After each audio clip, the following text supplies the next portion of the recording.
Well, g'day Dragons fans and happy Australia Day. I hope you're enjoying a couple of quiet beverages and just sitting around waiting for the Mad Dragons player preview. Today's an absolute ripper, a new recruit. This is Jaydn. Jaydn is a hitman. He played 23 games for last year's grand finalists, starting in the second row in 20 of them. He is a powerful ball runner that can wreak havoc on opposition teams. He can bust the line, he can stand in tackles, and he's very capable of getting an offload or two away. On the other side of the ball, he is an intimidating force. He's not the bloke that's going to make 45 tackles a game, but every time he hits someone, they stay hit. And then they tend to avoid him and try to go to the other side of the field. He's only 24 years of age, has his best footy in front of him. It hasn't all been plain sailing for him though.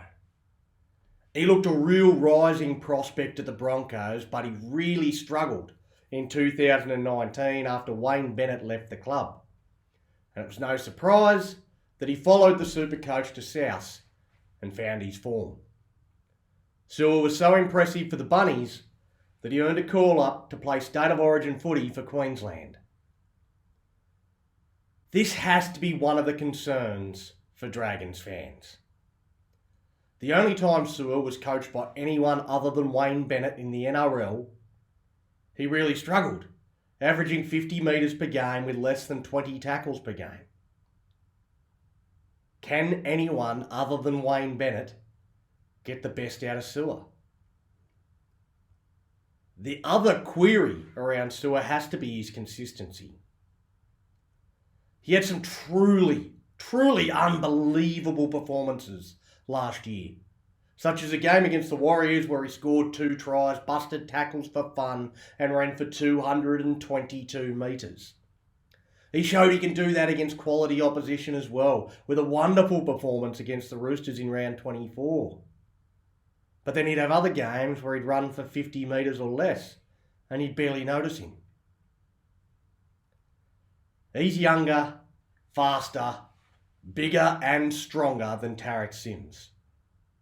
So Jaydn should be our number 1 edge forward in 2022. But he needs to narrow the gap between his best and his worst. So there's some of my thoughts on Jaydn. I am incredibly excited about seeing this young bloke running out in the Red V. I think he's going to have a fantastic year. I think it's one of the more exciting signings that the Dragons have for this upcoming season. I'm really looking forward to seeing him out there. I hope you are too. We've got another really exciting signing coming up tomorrow. Matty Hasler is going to take a look at Moses Suli. I'm sure that's one that everyone will want to tune in for, maybe learn a little bit about this new recruit coming to the Dragons. Make sure you're following and sharing, liking, doing all those great things on social media to get the Mad Dragons podcast out there. We thank you for all your support so far and hope it continues throughout the season. Go the Mighty Dragons! Mad Dragons Podcast!